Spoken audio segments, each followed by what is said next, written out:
मीरा मौर्य की सुबह हमेशा खास होती थी। लखनऊ के सबसे बड़े बिजनेसमैन रघुनाथ मौर्य की इकलौती बेटी होने का मतलब था कि दुनिया की हर सुख सुविधा उसके कदमों में थी। सुबह उठते ही महंगी कॉफी, विदेशी ब्रांड के कपड़े और एक चमचमाती गाड़ी जो उसे जहां चाहे पहुंचा दे। मीरा को यह सब इतना सामान्य लगता था कि वो कभी सोचती भी नहीं थी कि ये सब हर किसी को नसीब नहीं होता है। उस दिन मीरा तैयार हो रही थी। आईने के सामने खड़े होकर उसने अपनी इटालियन सैंडल पहनी, बालों को संवारा और एक बार खुद को ऊपर से नीचे तक देखकर संतोष की सांस ली। आज उसे मौर्य मॉल जाना था। उसके पिता रघुनाथ मौर्य ने उसे कहा था कि वो एक बार मॉल का चक्कर लगाए और देखे कि सब कुछ ठीक ठाक चल रहा है या नहीं। मौर्य मॉल पूरे लखनऊ की शान था। 5 मंजिला इमारत, चमकते फर्श और सैकड़ों दुकानें। पूरा मॉल हमेशा गुलजार रहता था। शहर का कोई भी आदमी हो, वो किसी न किसी काम से मौर्य मॉल जरूर आता था। मीरा की गाड़ी जब मॉल के मुख्य द्वार पर रुकी तो उसने देखा कि बाहर काफी भीड़ थी। लोग आ जा रहे थे। फेरी वाले अपना सामान बेच रहे थे। मॉल के बाहर एक किनारे पर कुछ लोग बैठे थे जो आने जाने वाले लोगों के जूते पॉलिश कर रहे थे और टूटी चप्पलें सिल रहे थे। मीरा गाड़ी से उतरी और अपना पर्स संभालते हुए आगे बढ़ने लगी। तेज धूप थी और उसने अपना चश्मा ठीक किया। तभी अचानक उसके पैर में कुछ अजीब लगा। उसने नीचे देखा तो उसकी महंगी इटालियन सैंडल का अगला हिस्सा उखड़ गया था। सैंडल की पट्टी टूट चुकी थी और वो एक कदम भी ठीक से नहीं रख पा रही थी। मीरा के माथे पर तेवर चढ़ गए। ये क्या बकवास है, उसने धीरे से खुद से कहा। उसने इधर उधर देखा। वो मॉल के अंदर इस हालत में नहीं जा सकती थी। उसके ड्राइवर राजेश ने पूछा, मैडम जी क्या हुआ? सैंडल टूट गई, देखो कोई है क्या पास में जो इसे ठीक कर सके? राजेश ने आगे देखा।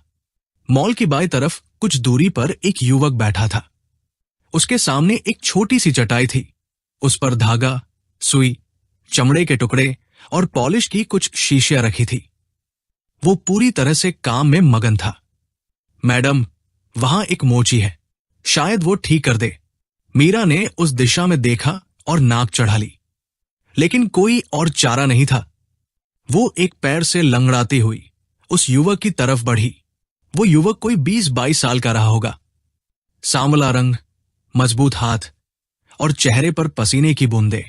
उसने एक पुरानी सी कमीज पहनी हुई थी और उसके बाल थोड़े बिखरे हुए थे। वो किसी का टूटा जूता सिलने में इतना व्यस्त था कि उसे मीरा के आने का एहसास ही नहीं हुआ। ए लड़के, मीरा ने आवाज लगाई। युवक ने ऊपर देखा। उसकी आंखें साफ और शांत थी। जी मैडम जी, ये सैंडल टूट गई है, ठीक कर सकते हो इसे? उसने सैंडल की तरफ देखा, फिर धीरे से उसे मीरा के हाथ से लिया। उसने ध्यान से उखड़ी हुई पट्टी को देखा और बोला, हां ठीक हो जाएगी मैडम, बस 2 मिनट लगेंगे। मीरा वही खड़ी हो गई। उसे इस जगह रुकना बिल्कुल पसंद नहीं आ रहा था। धूप सीधे उसके चेहरे पर पड़ रही थी और आसपास के लोग उसे देख रहे थे। युवक ने बड़े ध्यान से सैंडल की पट्टी को धागे से बांधना शुरू किया। उसके हाथ तेज और कुशल थे। काम करते करते वो अचानक बोला, मैडम ये सैंडल काफी पुरानी है, इसमें 2-3 जगह से और भी कमजोरी आ गई है। मीरा ने कुछ नहीं कहा। युवक आगे बोला, आप जैसे बड़े घर के लोग भी सैंडल सिलवाते हैं क्या? आपको तो नई ले लेनी चाहिए। ये पुरानी किसी को दे दीजिए जिसे जरूरत हो। बात बिल्कुल सीधी थी। उसने जो कहा वो कोई गलत बात नहीं थी, लेकिन मीरा के कानों में ये बात किसी चुभन की तरह लगी। किसी ने उसे इस तरह कभी कुछ नहीं कहा था, और वह भी एक मोची ने। तुम्हें मुझे कोई सलाह देने की जरूरत नहीं है, तुम चुपचाप अपना काम करो। मीरा की आवाज में ठंडक आ गई। युवक ने ऊपर देखा लेकिन कुछ नहीं बोला, चुपचाप अपना काम करता रहा। थोड़ी देर में सैंडल तैयार थी। उसने मीरा को वापस दी और बोला, लीजिए मैडम बन गई, अब कुछ दिन और चलेगी। मीरा ने पर्स खोला और 500 रुपए का नोट निकाला। उसने वो नोट उसकी तरफ बढ़ाया जैसे कोई किसी पर एहसान कर रहा हो। युवक ने नोट की तरफ देखा और फिर मीरा की तरफ। मैडम, सिलाई के बस 20 रुपए होते हैं, 500 दे रही हूं, रखो इसे। मीरा ने कहा जैसे ये बात खत्म हो गई हो। नहीं मैडम, युवक ने शांत आवाज में कहा, मैंने जितना काम किया उतने ही पैसे लूंगा, बस 20 रुपए ही दीजिए। मीरा को लगा उसने सही सुना नहीं। क्या कहा तुमने? बस 20 रुपए दीजिए। 500 नहीं चाहिए मुझे, मेरा काम बस 20 रुपए का ही है। मीरा का चेहरा लाल हो गया। वो समझ नहीं पा रही थी कि ये लड़का 500 रुपए ठुकरा कैसे रहा है। उसे लगा ये तो उसका अपमान है, जैसे वो कह रहा हो कि उसकी दया की जरूरत नहीं है उसे। तुम जानते हो कि मैं कौन हूं? मीरा ने कड़क आवाज में पूछा। जी नहीं मैडम, लेकिन आप जो भी हो, मेरा काम 20 रुपए का ही है। युवक की आवाज में कोई डर नहीं था, कोई रुकावट नहीं थी। मीरा ने 500 का नोट उसके सामने जमीन पर रख दिया। ये 500 रखो और बाकी 20 रुपए की रेजगारी मत मांगना मुझसे। युवक ने नोट उठाया और वापस मीरा की तरफ बढ़ा दिया। मैडम, मुझे भीख नहीं चाहिए, काम का मेहनताना चाहिए। अगर देना है तो 20 रुपए दीजिए, नहीं तो रहने दीजिए। ये वाक्य मीरा के कानों में गूंजा। भीख, उसने कहा, भीख। मीरा ने गुस्से में 20 रुपए उसकी चटाई पर फेंके और बिना एक शब्द बोले वहां से चली गई। लेकिन उसका मन उस लड़के की बात से बाहर नहीं निकल पा रहा था। मॉल के अंदर जाकर भी वो सोचती रही, कौन था वो लड़का? इतनी धूप में बैठकर मेहनत करता है, 20 रुपए कमाता है और फिर भी 500 रुपए ठुकरा देता है। ये समझ में आने वाली बात नहीं थी। कम से कम मीरा की समझ में तो नहीं आई। मॉल की ठंडी हवा में वो घूमती रही, लेकिन उसका ध्यान बार बार उस युवक की शांत आंखों पर जाता रहा। बाहर धूप में बैठा वो लड़का, जिसका नाम उसने पूछा भी नहीं था, मीरा के मन में एक अजीब सी बेचैनी छोड़ गया था। मीरा मौर्य उस दिन मॉल से निकली तो उसके चेहरे पर एक अजीब सी उलझन थी। आमतौर पर जब वो मौर्य मॉल से बाहर निकलती थी तो उसके हाथों में शॉपिंग बैग होते थे, होठों पर हल्की मुस्कान होती थी और मन में एक संतोष होता था कि दिन अच्छा बीता। लेकिन आज कुछ अलग था। हाथ खाली थे, मन भारी था और उस लड़के की बात बार बार दिमाग में घूम रही थी। भीख नहीं चाहिए मुझे, काम का मेहनताना चाहिए।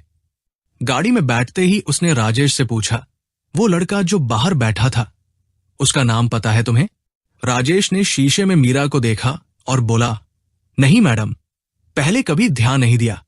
मीरा ने खिड़की से बाहर देखा। वो युवक अभी भी वही बैठा था, किसी और ग्राहक के जूते पर ब्रश फेर रहा था। धूप और तेज हो गई थी, लेकिन उसके चेहरे पर कोई शिकायत नहीं थी। मीरा ने नजर हटा ली और घर की तरफ चलने का इशारा किया। रात को खाने की मेज पर उसके पिता रघुनाथ मौर्य ने पूछा, कैसा लगा मॉल? ठीक था, मीरा ने संक्षेप में जवाब दिया। रघुनाथ मौर्य अपनी बेटी को अच्छी तरह जानते थे।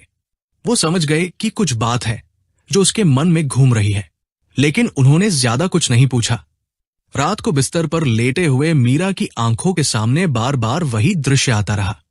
धूप में बैठा एक युवक, पसीने से भीगी कमीज और वो शांत आवाज जिसमें जरा भी कंपन नहीं था जब उसने 500 का नोट वापस किया था।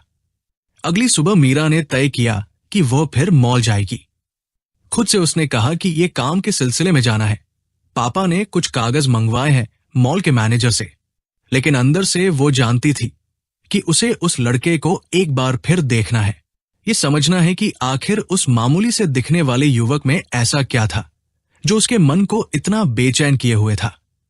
मॉल पहुंचते ही उसकी नजर सबसे पहले उस कोने की तरफ गई जहां वह युवक बैठता था।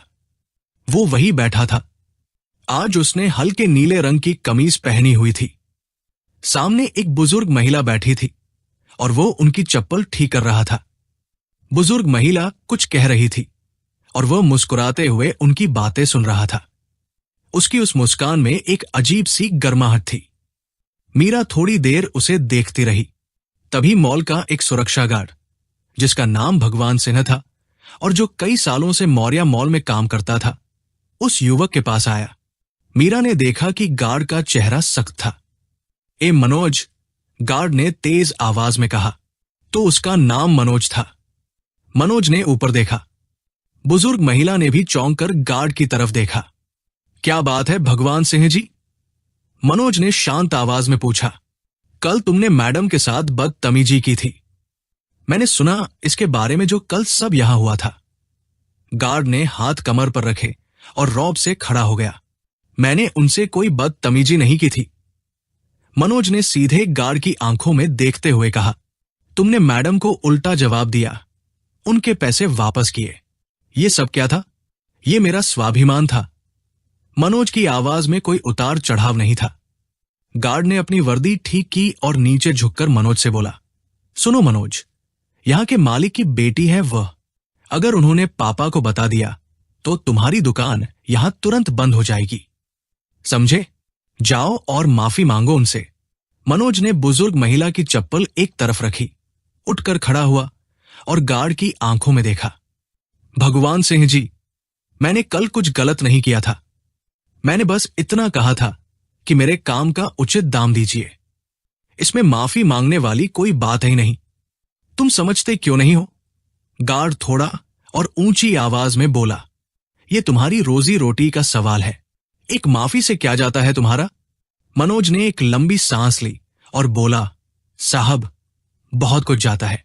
जब इंसान एक बार बिना गलती के माफी मांग लेता है तो फिर वो हर बार ऐसे ही झुकता रहता है।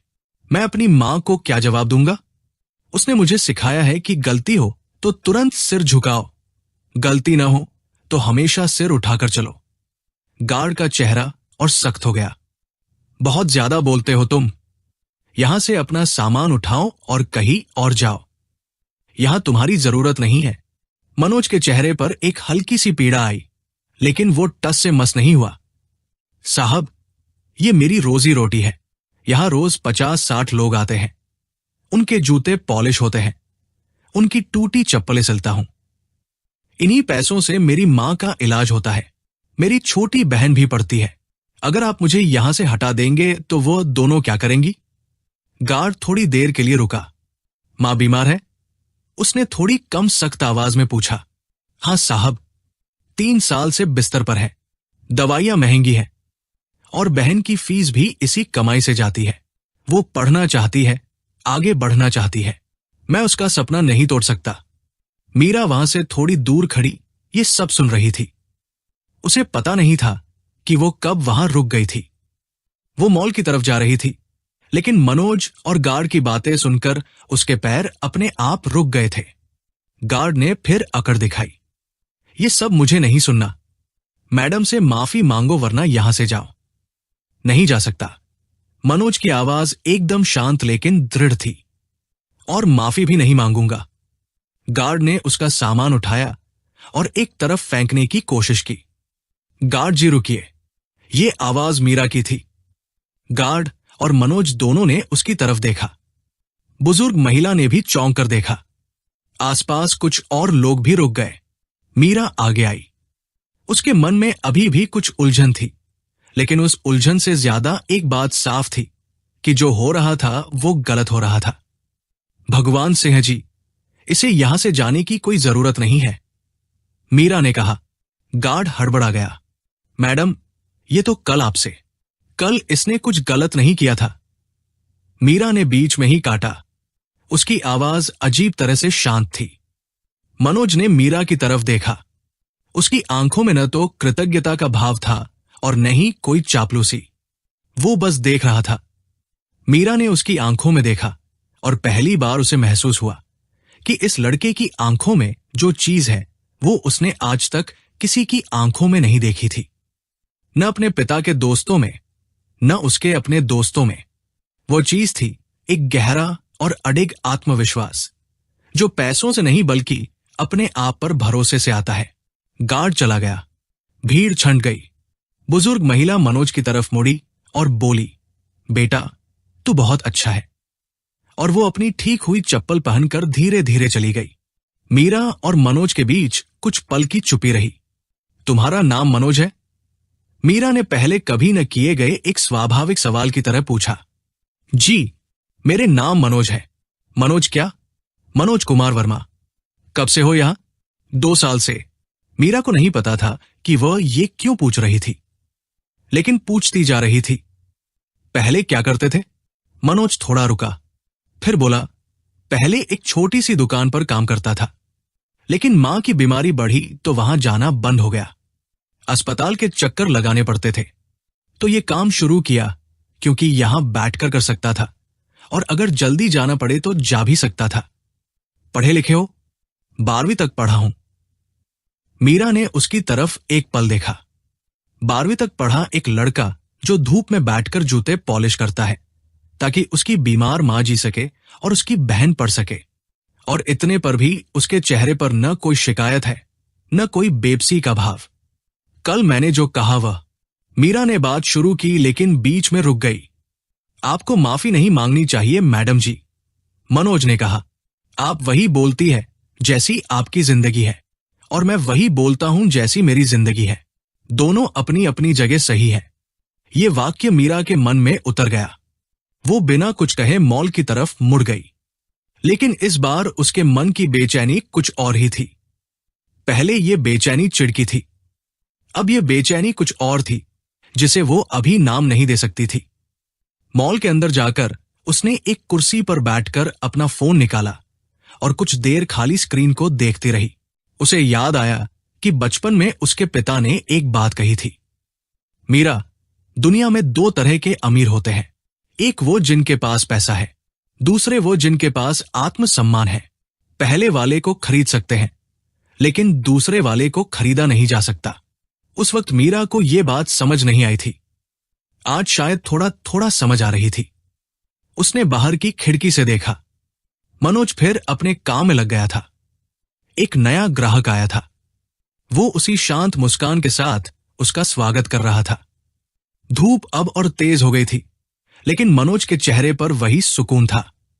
मीरा ने एक लंबी सांस ली और उठकर मॉल में टहलने चली गई, लेकिन इस बार उसके कदमों में एक अजीब सा धीमापन था, जैसे कोई बहुत जरूरी बात सोच रही हो।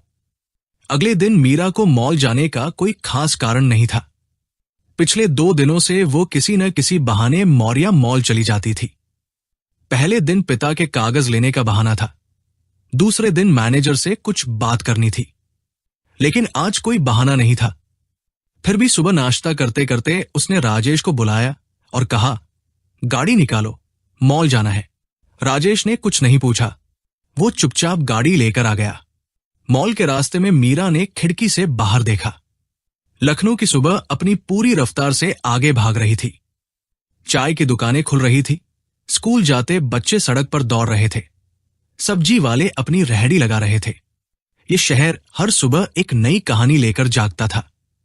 मॉल पहुंचते ही मीरा की नजर सबसे पहले उस कोने की तरफ गई। चटाई खाली थी, मनोज वहां नहीं था। मीरा रुकी, उसने दोबारा देखा, वही जगह, वही कोना, लेकिन वहां कोई नहीं था। चटाई भी नहीं थी, जैसे मनोज कभी वहां था ही नहीं। मीरा को लगा शायद आज देर से आएगा। उसने राजेश से कहा, थोड़ी देर रुको, और खुद मॉल के अंदर चली गई। लेकिन अंदर जाकर भी उसका मन बाहर ही था। वो मॉल की दुकानों के सामने से गुजरती रही, लेकिन कुछ भी देखने का मन नहीं था। 1 घंटे बाद जब वो बाहर निकली तो उसकी नजर फिर उसी कोने पर गई। अभी भी वो जगह खाली ही थी। उसने सोचा, शायद आज की छुट्टी होगी, कोई जरूरी काम पड़ गया होगा, कल आएगा। अगले दिन मीरा फिर आई। इस बार वो सीधे उसी कोने की तरफ गई। चटाई फिर खाली थी। 2 दिन से मनोज नहीं आया था। मीरा के मन में एक अजीब सी बेचैनी हुई। उसने पास की एक दुकान के बाहर बैठे एक बुजुर्ग को पूछा, वो लड़का जो यहां जूते पॉलिश करता था, मनोज, वो कहां है? बुजुर्ग ने कंधे उचकाए। 2 दिन से नहीं आया, पता नहीं कहां है। मीरा वापस गाड़ी में आकर बैठ गई, लेकिन घर जाने का मन नहीं हुआ। उसने राजेश से कहा, मॉल में भगवान सिंहगार है, उसे बुलाओ। राजेश अंदर गया और थोड़ी देर में भगवान सिंह बाहर आया। उसने मीरा को देखा तो थोड़ा सतर्क हो गया। मैडम, कुछ काम था क्या? वो मनोज कहां है? 2 दिन से नहीं आया। भगवान सिंह ने एक पल रुककर कहा, मैडम, मुझे ज्यादा पता नहीं, बस इतना सुना है कि उसके साथ कोई हादसा हो गया है। हादसा? मीरा सीधी हो गई। कैसा हादसा? पूरी बात नहीं पता मैडम। आप चाहे तो मैं पता करने की कोशिश करता हूं। हां, पता करो, आज ही पता करो। भगवान सिंह चला गया। मीरा गाड़ी में बैठी रही। उसका दिल अजीब तरह से धड़क रहा था। हादसा, ये शब्द उसके मन में बार बार गूंज रहा था। दोपहर को भगवान सिंह ने फोन किया। मैडम, पता चला है, मनोज का एक्सीडेंट हो गया था। परसों शाम को वो साइकिल से घर जा रहा था। एक तेज रफ्तार गाड़ी ने उसे टक्कर मार दी। अभी वो शहर के सरकारी अस्पताल केजीएमयू में भर्ती है। मीरा के हाथ से फोन लगभग गिर गया। कितनी गंभीर चोट आई है, इसके बारे में कुछ पता चला है? टांग में फ्रैक्चर है और सिर पर भी चोट लगी है। बाकी ज्यादा पता नहीं मैडम। मीरा ने फोन रखा और एक पल के लिए आंखें बंद कर ली। उसके मन में पहली बात यह आई कि सरकारी अस्पताल में वो देखभाल नहीं होती जो होनी चाहिए। दवाइयां खुद लानी पड़ती है, बिस्तर के लिए मारामारी होती है, डॉक्टर समय पर नहीं आते, और ऊपर से घर में बीमार मां और पढ़ने वाली बहन। राजेश, सरकारी अस्पताल केजीएमयू चलो। राजेश ने चौंक कर देखा, लेकिन कुछ नहीं बोला। गाड़ी मुड़ गई। रास्ते में मीरा सोचती रही। वो खुद से पूछती रही कि वो क्यों जा रही है। मनोज तो उसका कोई नहीं था। 2 बार मिली थी उससे और दोनों बार बात अच्छी नहीं रही थी। फिर भी कुछ था जो उसे खींच रहा था। शायद वो बेचैनी जो पिछले कई दिनों से उसके मन में थी। अस्पताल पहुंचकर मीरा को पहली बार उस दुनिया का एहसास हुआ जिसमें मनोज जीता था। लंबी लंबी कतारें, भीड़, सफेद दीवारों पर पीले धब्बे और एक अजीब सी गंध जो हवा में थी। लोग इधर उधर भाग रहे थे। किसी के हाथ में दवाई की पर्ची थी। कोई किसी मरीज को व्हीलचेयर पर धकेल रहा था। मीरा ने आज तक इस तरह का अस्पताल नहीं देखा था। वो जब भी बीमार पड़ती थी तो शहर के सबसे महंगे प्राइवेट अस्पताल मेदांता में जाती थी, जहां साफ सुथरे कमरे, मुस्कुराती नर्सें और तुरंत इलाज मिलता था। यहां सब कुछ अलग था। उसने काउंटर पर जाकर पूछा, मनोज कुमार वर्मा कौन से वार्ड में है? रजिस्टर देखकर बताया गया, ward number 7, bed number 12। Meera ward की तरफ चली।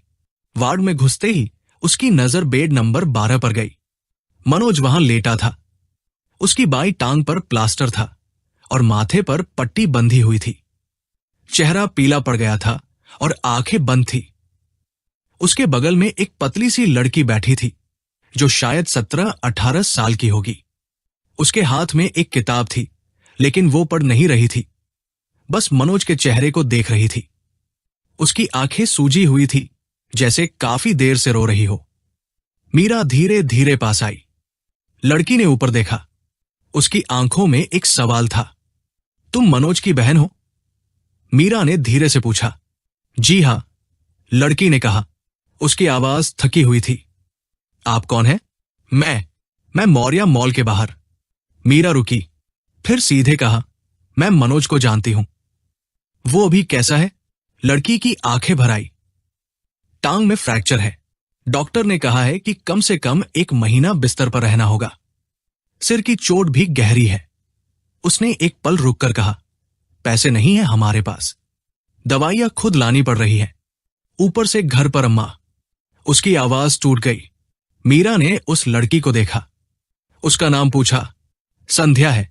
संध्या, तुम्हारी मां कहां है? घर पर। वो चल नहीं सकती, अकेली है। भैया के बिना घर में खाना बनाने वाला भी कोई नहीं है। पड़ोसी मदद कर रहे हैं लेकिन। मीरा ने उसे बीच में रोका। तुम कब से यहां हो? परसों से, जब से भैया आए हैं। घर और अस्पताल के बीच भागती रहती हूं। मीरा ने पूरे वार्ड पर एक नजर डाली। बाकी बेड पर भी मरीज थे और उनके तीमारदार थे। कुछ लोग जमीन पर बैठे थे, कुछ खड़े थे। किसी के पास ठीक से खाने की भी व्यवस्था नहीं लग रही थी। तभी मनोज की आंखें खुली। उसने छत को देखा, फिर बगल में संध्या को, और फिर उसकी नजर मीरा पर पड़ी। एक पल के लिए वो चौंका। शायद उसे लगा कि वो ठीक से देख नहीं पा रहा। मैडम आप? उसकी आवाज कमजोर थी। हां, मीरा ने कहा। आप यहां? तुम 2 दिन से नहीं आए थे। पता लगवाया तो यहां आना पड़ा। मनोज के चेहरे पर एक अजीब सा भाव आया। वो कुछ कहना चाहता था, लेकिन शायद कमजोरी की वजह से बोल नहीं पा रहा था। बोलो मत अभी, मीरा ने कहा। आराम करो। वो संध्या की तरफ मुड़ी। डॉक्टर कौन है इसके? मुझे मिलना है। संध्या ने हड़बड़ाकर डॉक्टर का नाम बताया। मीरा बाहर निकली। उसने अपना फोन निकाला और एक नंबर मिलाया। पापा, रघुनाथ मौर्य ने फोन उठाया। हाँ बेटा। पापा, शहर में सबसे अच्छा हड्डी रोग विशेषज्ञ कौन है? थोड़ी देर की चुप्पी। क्यों, सब ठीक है ना? हाँ पापा, बस बताइए आप। रघुनाथ ने डॉक्टर का नाम और नंबर दिया। मीरा ने फोन रखा और अगला नंबर मिलाया। उसने शहर के सबसे अच्छे प्राइवेट चंदन अस्पताल में फोन किया और मनोज के लिए एक कमरा बुक करवाया। फिर वापस वार्ड में आई। संध्या उसी तरह बैठी थी। संध्या, कल सुबह एक एम्बुलेंस आएगी। मनोज को एक दूसरे अस्पताल में ले जाएंगे। वहां अच्छे डॉक्टर हैं। संध्या की आंखें चौड़ी हो गई। मैडम, हम इतना खर्च नहीं उठा सकते। भैया को पता चला तो वो मना कर देंगे। मीरा ने एक पल रुककर संध्या की आंखों में देखा। वो मना करे उससे पहले तुम हाँ कह दो। और खर्च की चिंता मत करो, वो मेरी जिम्मेदारी है। लेकिन मैडम, आप हमारे लिए। मैंने कुछ दिन पहले तुम्हारे भाई के साथ अच्छा नहीं किया था। मीरा की आवाज में एक अजीब सी नरमी आ गई थी, जो उसने खुद पहले कभी नहीं सुनी थी। ये उसकी भरपाई तो नहीं है, लेकिन बस थोड़ा अच्छा करने की कोशिश है। मनोज ने ये सब सुन लिया था। उसकी आंखें खुली थी और वो छत की तरफ देख रहा था। उसके चेहरे पर कोई भाव नहीं था, लेकिन उसकी आंखों के कोने थोड़े नम थे। मीरा ने उसकी तरफ देखा। मनोज ने छत से नजर हटाकर मीरा की तरफ देखा। दोनों के बीच कुछ पल की वो चुप्पी थी, जिसमें बहुत कुछ कहा जाता है बिना एक शब्द बोले। मीरा ने नजर हटाई और बाहर की तरफ चल दी। बाहर निकलकर उसने एक लंबी सांस ली। अस्पताल की वो गंध अभी भी उसके साथ थी, लेकिन अब वो उतनी अजीब नहीं लग रही थी। उसने राजेश को फोन किया। राजेश, घर जाने से पहले एक काम करना है। शहर की सबसे अच्छी दवाई की दुकान पर चलो। मुझे एक लिस्ट बनानी है। उस शाम मीरा घर लौटी तो उसके हाथ में दवाइयों की एक बड़ी थैली थी और मन में एक अजीब सा सुकून था, जो उसने पहले कभी महसूस नहीं किया था। रात को खाने की मेज पर उसके पिता ने देखा कि आज मीरा के चेहरे पर वो उलझन नहीं थी जो पिछले कई दिनों से थी। कुछ और था, कुछ ऐसा जो उन्हें देखकर अच्छा लगा। उन्होंने कुछ नहीं पूछा। अगली सुबह जब एम्बुलेंस केजीएमयू अस्पताल के गेट पर आकर रुकी तो संध्या बाहर दौड़ी आई। उसने मीरा को देखा और उसकी आंखों में राहत और कृतज्ञता दोनों एक साथ थे। रात भर वो सोई नहीं थी। एक तरफ भाई की चोट की चिंता थी, दूसरी तरफ घर पर अकेली मां की, और ऊपर से ये डर कि कहीं मनोज भाई मीरा की मदद लेने से मना न कर दें। मीरा एम्बुलेंस के पीछे अपनी गाड़ी से आई थी। वो अंदर गई तो देखा कि मनोज बेड पर बैठा था। प्लास्टर वाली टांग सामने फैली थी और माथे की पट्टी ताजी बंधी हुई थी। चेहरे पर कमजोरी थी, लेकिन आंखों में वही पुरानी चमक थी। जैसे ही मीरा अंदर आई, मनोज ने उसे देखा और सीधे बोला, मैडम, मुझे ये नहीं चाहिए। मीरा रुकी। उसे पता था कि ये होगा। क्या नहीं चाहिए? ये सब। प्राइवेट अस्पताल, महंगा इलाज। मेरा यहां काम चल जाएगा। मीरा ने वार्ड के चारों तरफ देखा। बगल के बेड पर एक बुजुर्ग कराह रहे थे। नर्स को बुलाने के लिए उनकी बीवी 10 मिनट से खड़ी थी, लेकिन कोई नहीं आया था। फर्श पर पानी का एक पोखर था, जिसे कोई साफ करने नहीं आया था। खिड़की का एक शीशा टूटा था, जिसमें से धूल भरी हवा आ रही थी। उसने मनोज की तरफ देखा। मनोज, डॉक्टर ने कहा है कि टांग का फ्रैक्चर सही तरह से सेट होना चाहिए, वरना बाद में चलने में तकलीफ होगी। यहां वो सुविधा नहीं है। बहुत लोग यहां ठीक होते हैं, बहुत लोग ठीक से ठीक भी नहीं होते। मीरा ने सीधे कहा। मनोज चुप रहा। मीरा आगे बोली, सुनो, मैं तुमसे झूठ नहीं बोलूंगी। पहले दिन मैंने तुम्हारे साथ जो किया वो गलत था। मैंने तुम्हें छोटा समझा, तुम्हारी मेहनत को नजरअंदाज किया। उस दिन तुमने मुझे जो सबक दिया वो मुझे अभी तक याद है, और शायद हमेशा याद रहेगा। लेकिन अभी बात उस दिन की नहीं है, अभी बात तुम्हारी सेहत की है। और तुम्हारी सेहत ठीक नहीं होगी तो तुम्हारी मां का इलाज कैसे होगा, संध्या की पढ़ाई कैसे होगी, उन दोनों के बारे में भी तो सोचो। ये आखिरी वाक्य मनोज के दिमाग में लगा। वो कुछ देर चुप रहा, उसकी आंखें नीचे थी, होंठ भींचे हुए थे।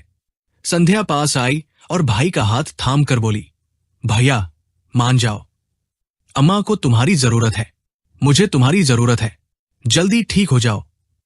मनोज ने बहन को देखा, उसकी आंखें भर आई, लेकिन उसने पलके झपकाकर आंसू रोक लिए। फिर उसने मीरा की तरफ देखा। मैडम, एक बात पूछूं? पूछो, आप ये सब क्यों कर रही है? हम आपके कोई सगे तो है नहीं। मीरा ने एक पल के लिए रुककर सोचा। झूठ बोलना आसान था, कोई बहाना बनाना आसान था, लेकिन इस लड़के के सामने झूठ बोलने का उसका मन नहीं था।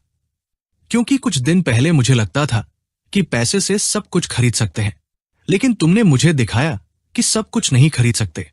जो इंसान 500 रुपए ठुकरा सकता है और अपनी गलती न होने पर माफी मांगने से इनकार कर सकता है, उस इंसान में कुछ तो है जो मुझ में नहीं था।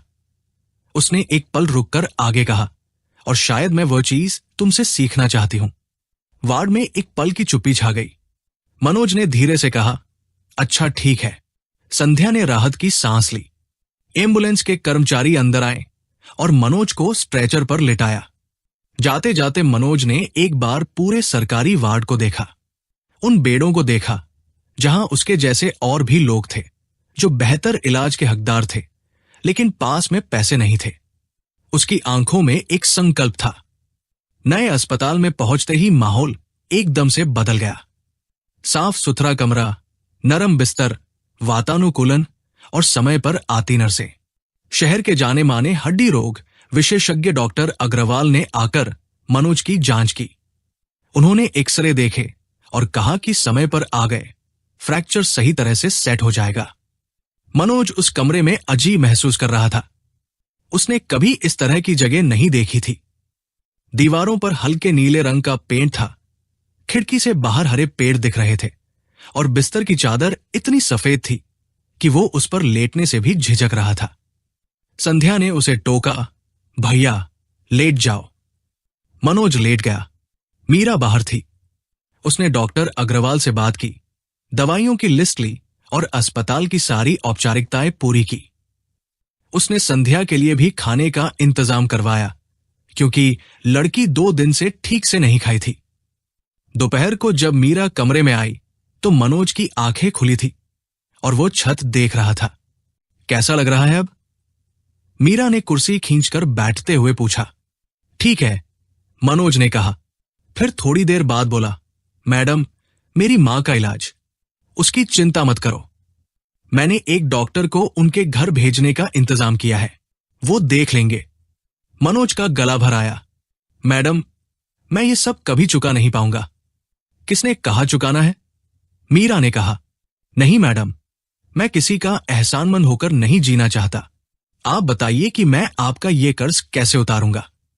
मीरा ने उसकी तरफ देखा। इस लड़के की ये बात उसे हर बार चौंका देती थी। बीमार था, कमजोर था, पैसे नहीं थे, फिर भी ये सोच रहा था कि कर्ज कैसे उतारेगा। मनोज, पहले ठीक हो जाओ, बाकी बातें बाद में। नहीं मैडम, अभी बताइए। उसकी आवाज में वही दृढ़ता थी। मीरा ने एक पल सोचा। ठीक है, एक बात बताओ, अगर तुम्हारे पास पैसे होते, साधन होते, तो तुम क्या करते? मनोज रुका। यह सवाल उसने खुद से पहले भी पूछा था। एक दुकान खोलता। किसकी? जूतों की। जूते और उनसे जुड़ी चीजें। मुझे पता है कि लोग क्या चाहते हैं। 2 साल से जूते देख रहा हूं, सिल रहा हूं, पॉलिश कर रहा हूं। मुझे पता है कि किस तरह का जूता कितने में बिकता है, किसे क्या पसंद है, कौन सी क्वालिटी टिकाऊ होती है। मीरा ने गौर से उसे सुना। और अगर दुकान मिल जाए तो पूरी मेहनत लगा दूंगा। मां का इलाज होगा, संध्या की पढ़ाई होगी और एक दिन खुद की फर्म खड़ी करूंगा। मीरा के होठों पर एक हल्की मुस्कान आई। ठीक है, पहले ठीक हो जाओ, फिर कुछ सोचना। उस शाम मीरा घर लौटी और सीधे अपने पिता के कमरे में गई। रघुनाथ मौर्य अपनी कुर्सी पर बैठे फाइलें देख रहे थे। उन्होंने बेटी को देखा और चश्मा उतारा। आओ बैठो। मीरा बैठ गई। उसने पूरी बात शुरू से बताई।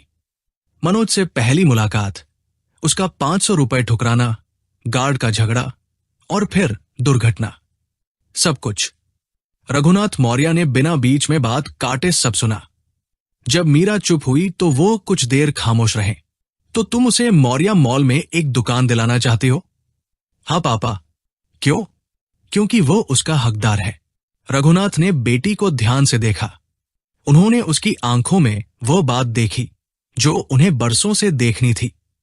एक समझदारी, एक परिपक्वता जो सिर्फ किताबों से या पैसों से नहीं आती।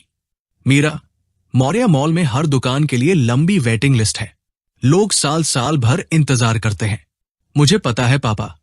और तुम एक ऐसे लड़के के लिए कह रही हो जो अभी तक मॉल के बाहर बैठकर जूते पॉलिश करता था।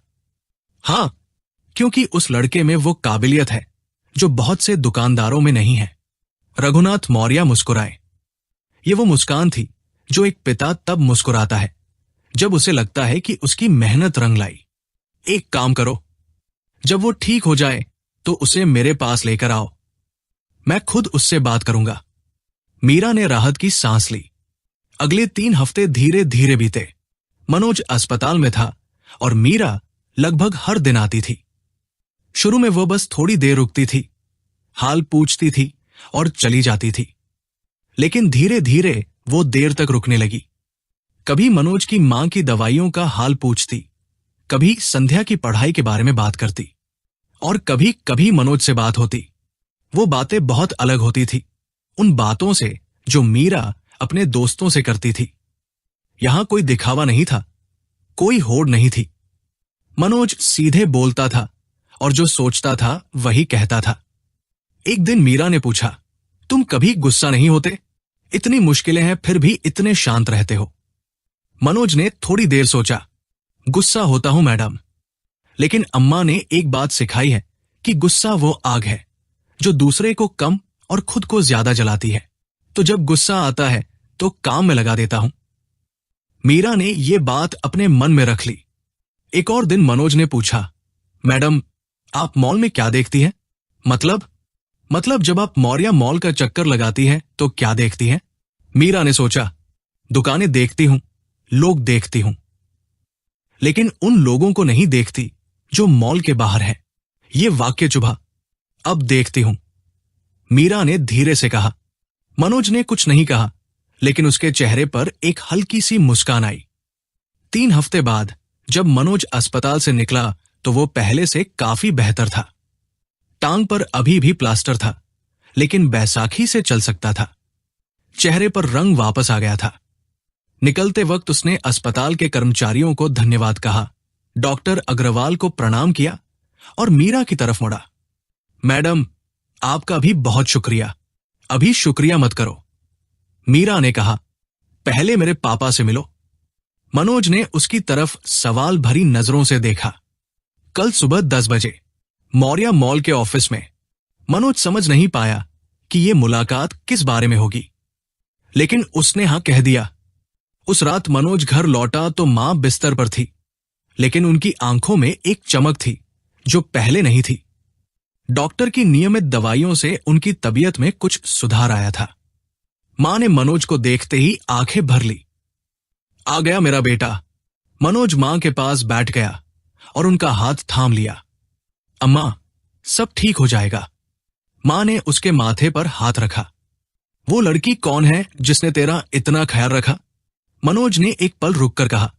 एक इंसान है अम्मा, जो पहले अमीर थी, अब अच्छी भी बन रही है। मां मुस्कुराई। संध्या रसोई में खाना बना रही थी और घर में एक अजीब सी गर्माहट थी जो पिछले कई हफ्तों से नहीं थी। उस रात मनोज देर तक सोया नहीं। वो सोचता रहा कि कल क्या होगा। रघुनाथ मौर्य से मुलाकात, एक ऐसे इंसान से जिसका नाम पूरे शहर में लिया जाता था। एक मोची का बेटा बैसाखी पर चलता हुआ उस दफ्तर में जाएगा, लेकिन उसके मन में डर नहीं था। क्योंकि मनोज कुमार वर्मा जानता था कि वो कौन है और ये जानना ही उसकी सबसे बड़ी ताकत है। अगली सुबह मनोज बहुत जल्दी उठ गया।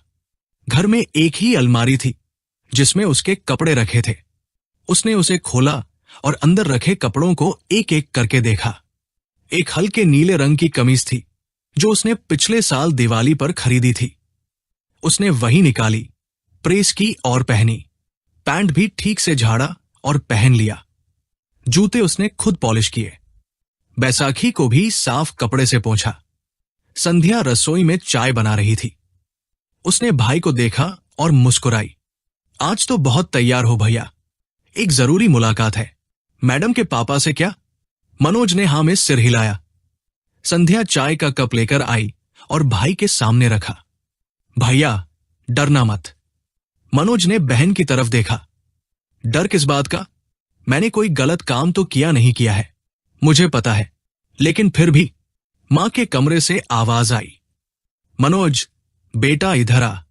मनोज बैसाखी लेकर मां के कमरे में गया। मां बिस्तर पर बैठी थी। उन्होंने बेटे को ऊपर से नीचे देखा और उनकी आंखों में एक गर्व का भाव आया। बेटा जा, लेकिन याद रखना, जो भी हो अपना सिर झुकाना मत। अगर काम मिले तो पूरी मेहनत से करना, अगर न मिले तो घर वापस आ जाना। तेरी मां तेरे साथ है। मनोज ने मां के पैर छुए। आशीर्वाद दो अम्मा। मां ने उसके सिर पर हाथ रखा और आंखें बंद कर ली। मौर्य मॉल तक का रास्ता मनोज ने ऑटो से तय किया। मॉल के बाहर पहुंचकर उसने एक पल रुककर उस कोने को देखा जहां वह 2 साल से बैठता था। वो चटाई अभी वहां नहीं थी, लेकिन उस जगह की यादें ताजा हो गई थी। हर वो ग्राहक जिसका जूता उसने पॉलिश किया था, हर वो बुजुर्ग जिसकी चप्पल उसने सिली थी, हर वो बच्चा जो मुस्कुराते हुए अपना जूता लेकर गया था। उसने मन में उस जगह को एक बार प्रणाम किया, फिर बैसाखी टेकते हुए मॉल के अंदर चला गया। मौर्या मॉल की 5वीं मंजिल पर रघुनाथ मौर्या का दफ्तर था। लिफ्ट से ऊपर जाते हुए मनोज ने अपना चेहरा लिफ्ट के शीशे में देखा। चेहरा शांत था। दफ्तर के बाहर एक स्वागत कक्ष था। वहां एक युवती बैठी थी जिसने मनोज को देखा और पूछा, आपका नाम? मनोज कुमार वर्मा। बैठिए, साहब आपका इंतजार कर रहे हैं। मनोज एक कुर्सी पर बैठ गया। कमरा बड़ा था, ठंडा था। दीवारों पर मौर्या ग्रुप के अलग अलग प्रोजेक्ट की तस्वीरें लगी थी। कालीन इतना मोटा था कि पैर धंसते थे। तभी अंदर का दरवाजा खुला और मीरा बाहर आई। उसने मनोज को देखा और एक पल रुकी। आ गए? जी मैडम, पापा इंतजार कर रहे हैं, आओ। मनोज उठा और बैसाखी लेकर अंदर गया। रघुनाथ मौर्या एक बड़ी मेज के पीछे बैठे थे। उम्र 60 के आसपास होगी। चेहरे पर गहरी लकीरें थी जो लंबी मेहनत और लंबे अनुभव की निशानी थी। उन्होंने मनोज को देखा और खड़े हो गए।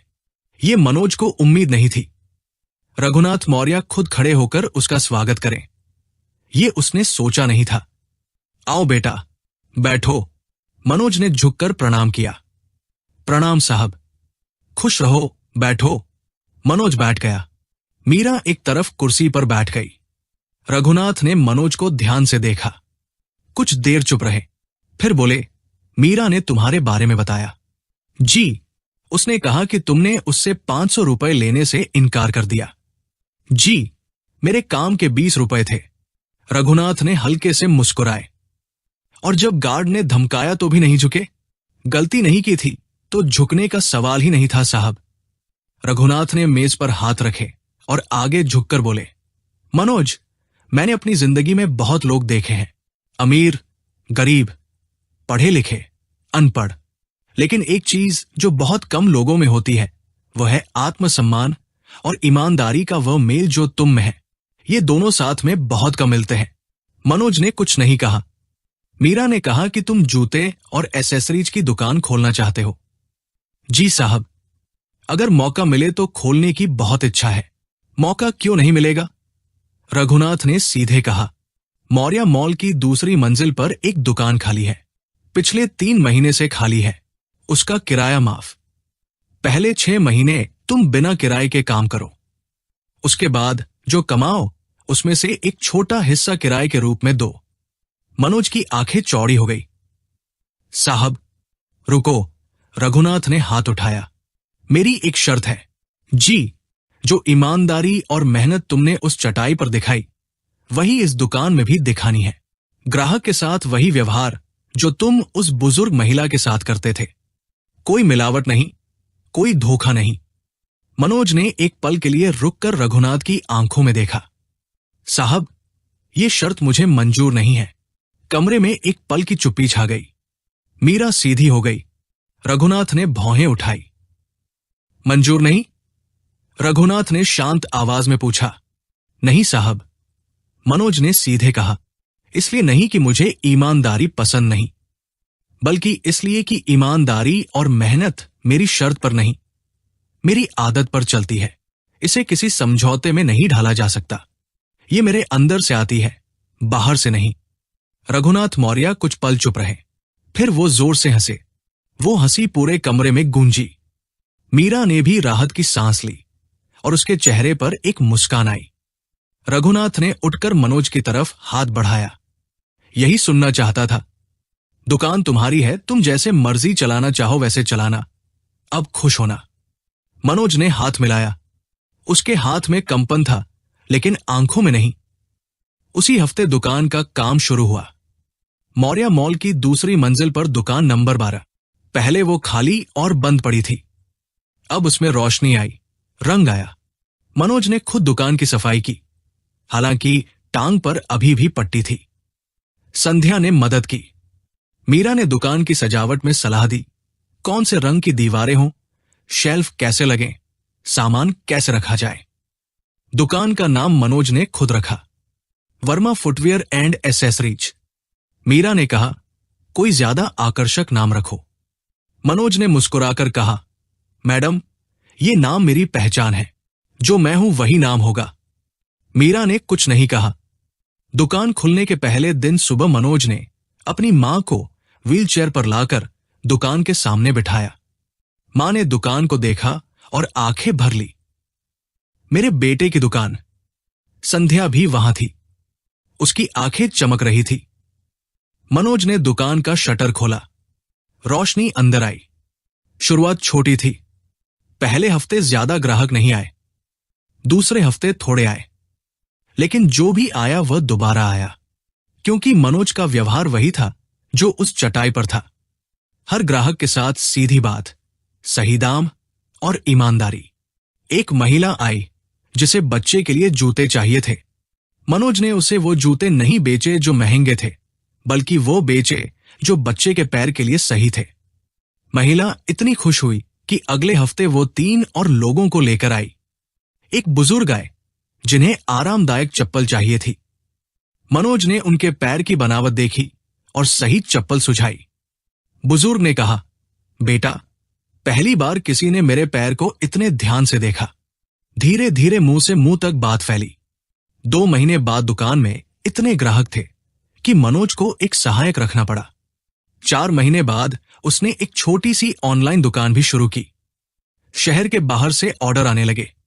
6 महीने में जब पहले किराए का समय आया तो मनोज ने रघुनाथ मौर्य के दफ्तर में जाकर खुद किराए का चेक दिया। रघुनाथ ने चेक देखा और मनोज की तरफ देखा। यह तो तय राशि से ज्यादा है। साहब, आपने 6 महीने बिना किराए के दिए, उसका हिसाब भी चुकाना है। रघुनाथ ने चेक वापस किया। ये रखो, अगली बार से नियमित किराया दो। मनोज ने चेक नहीं लिया। साहब, मैंने कहा था कि मैं एहसानमंद होकर नहीं जीऊंगा, ये लेना ही होगा। रघुनाथ ने एक पल मनोज को देखा और फिर चेक रख लिया। 1 साल बाद मनोज की दुकान मौर्य मॉल की सबसे चर्चित दुकानों में से एक थी। उसने एक छोटी सी फर्म रजिस्टर करवाई, वर्मा फुटवियर प्राइवेट लिमिटेड। शहर के 2 और मॉल में उसकी दुकानें खुली। उसने 5 लोगों को रोजगार दिया जो उसी तरह के थे जैसा वो एक समय था। मां की दवाइयां नियमित हो गई और धीरे धीरे उनकी सेहत में सुधार आया।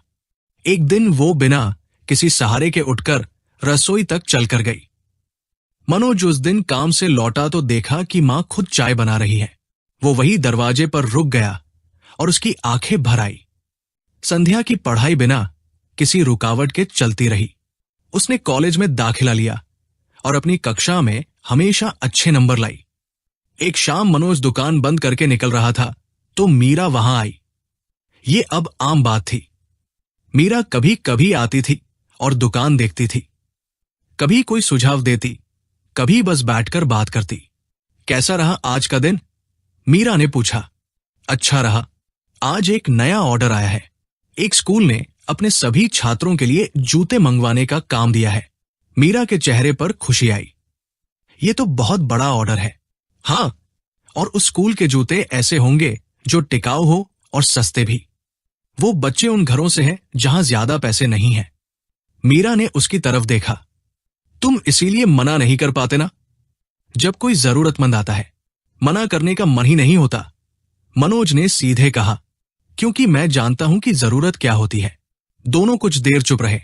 फिर मीरा ने कहा, मनोज, उस दिन जब तुमने 500 रुपए वापस किए थे, उस दिन मुझे बहुत गुस्सा आया था।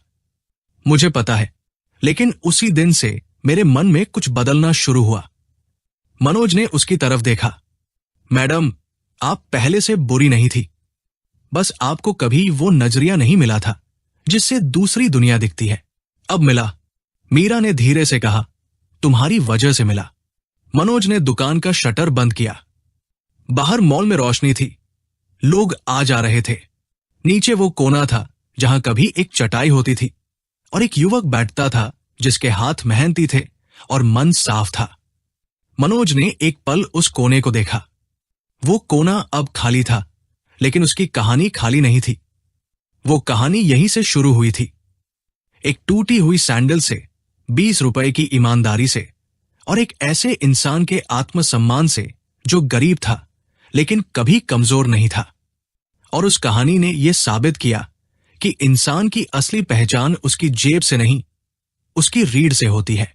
जो इंसान मुश्किलों में भी सीधा खड़ा रह सके, जो अपनी मेहनत पर भरोसा रखे और दूसरों की दया पर नहीं, वो इंसान एक दिन जरूर वो मुकाम पाता है जो उसका हक है। मनोज कुमार वर्मा ने वो मुकाम पाया और मीरा मौर्य ने वो सबक सीखा जो किसी स्कूल में नहीं पढ़ाया जाता। जिंदगी का सबसे बड़ा सबक। दोस्तों, ये कहानी यही खत्म होती है, लेकिन इसका संदेश हमेशा के लिए है। मनोज जैसे लोग हमारे आसपास हैं, जो बिना शोर मचाए, बिना किसी से गिड़गिड़ाए, अपनी मेहनत और अपने आत्मसम्मान के दम पर जिंदगी की लड़ाई लड़ते हैं। उन्हें पहचानिए, उनका सम्मान कीजिए। और अगर आप मीरा की जगह हैं तो एक बार उस नजरिए से देखिए जो आपको वह दुनिया दिखाए जो आपने अभी तक नहीं देखी। अगर यह कहानी आपके दिल को छू गई हो, आपने इसमें से कुछ सीखा हो, तो अभी हमारे YouTube चैनल सफर से सीख को सब्सक्राइब कीजिए। बेल आइकन दबाइए ताकि हर नई कहानी की सूचना आप तक सबसे पहले पहुंचे। कमेंट में आप अपना और अपने शहर का नाम लिखना ना भूलें। आपका साथ ही हमारी ताकत है और आपकी हर एक प्रतिक्रिया हमें और बेहतर कहानियां लिखने की प्रेरणा देती है। मिलते हैं अगली कहानी में, एक नए सफर के साथ, एक नई सीख के साथ। जय हिंद।